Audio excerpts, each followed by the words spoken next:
В начале пресс-конференции председатель Союза ветеранов и граждан Абхазии Аяйра Вианор Ашбам выразил надежду, что депутаты парламента при рассмотрении законопроекта по ратификации соглашения о передаче в собственность Российской Федерации государственной дачи в Пицунде будут руководствоваться Конституцией Абхазии.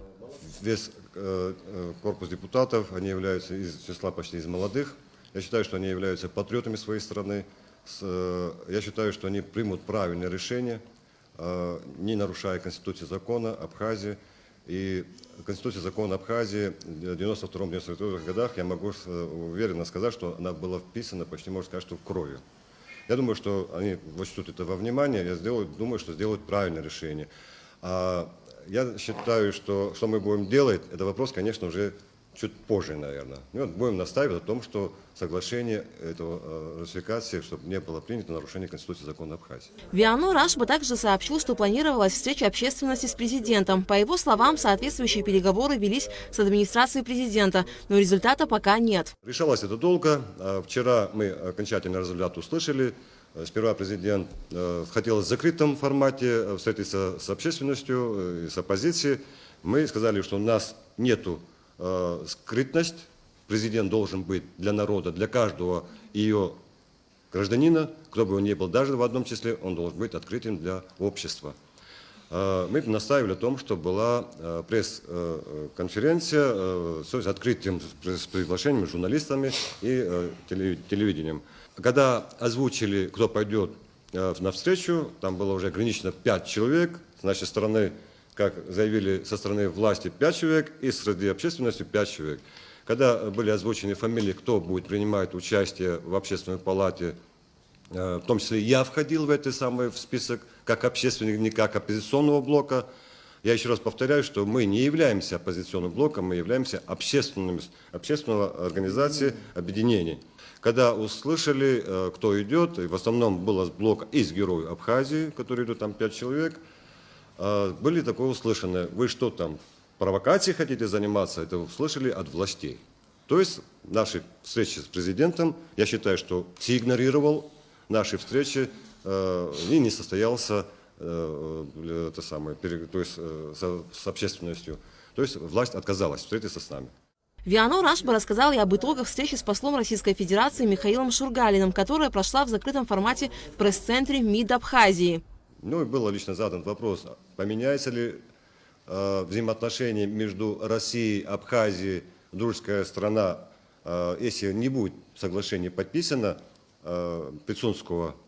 Одна из тем, которые, но еще я хочу потом вернуться в других темах, он сказал, нет, никаким образом не поменяется отношения Российской Федерации и Абхазии. Тут как было заключено 2008-2014 года, соглашение, она будет, то есть в рамках договора. Хочу вернуться насчет Пицунского передачи госдачи. Это одна из тех, которые поставлены властью, это главой государства, а также его окружающие.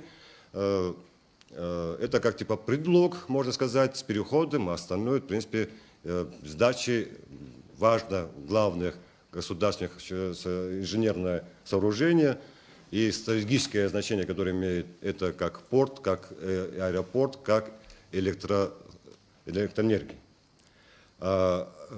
После тайное соглашение, которое провел глава государства в Москве, я, в принципе, хотел бы обратить внимание моим же боевым друзьям, а также юристам, где имел ли президент государства республики, знающий Конституцию закона, что есть, он должен знать, он принял присягу, он должен был знать о нарушении Конституции закона.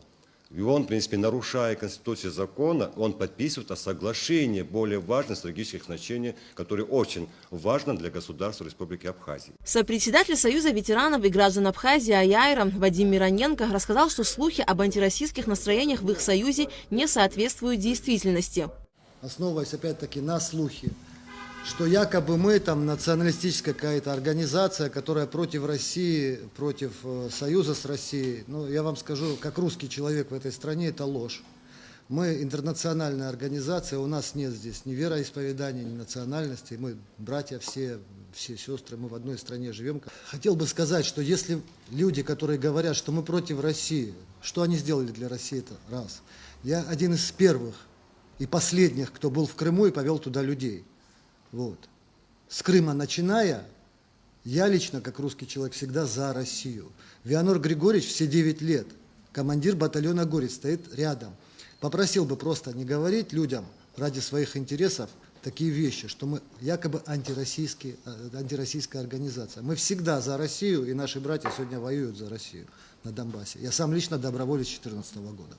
Общественный деятель Нарсул Квициня также высказал свое мнение по поводу общественно-политической ситуации в стране. Я обращаюсь к сотрудникам милиции, я обращаюсь к сотрудникам СГБ молодежи, я обращаюсь к Министерству обороны. Я обращаюсь, мы сегодня находимся в таком ситуации, когда надо уже высказать свое мнение, то, что мы видим, власть старается нас в путаницу, в паутину какую-то ввести, запутать нас, и запутав нас, подкусывая, проверяя нас, то Пицунда, то Аибга, то форелевое хозяйство, то недры, много чего здесь можно переписывать, много чего здесь можно сказать. Это не ихняя собственность, это наша, народная. Почему не хотят они отдать? Я знаю много ветеранов войны, которые квартиру снимают. Так отдайте эту землю ветеранам, воинам. Они знают, как построить и что сделать.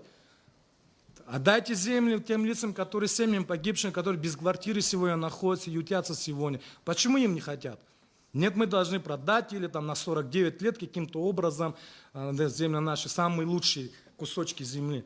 Эта земля не продается, эта земля, она находится, и нарушать Конституцию никому не позволено.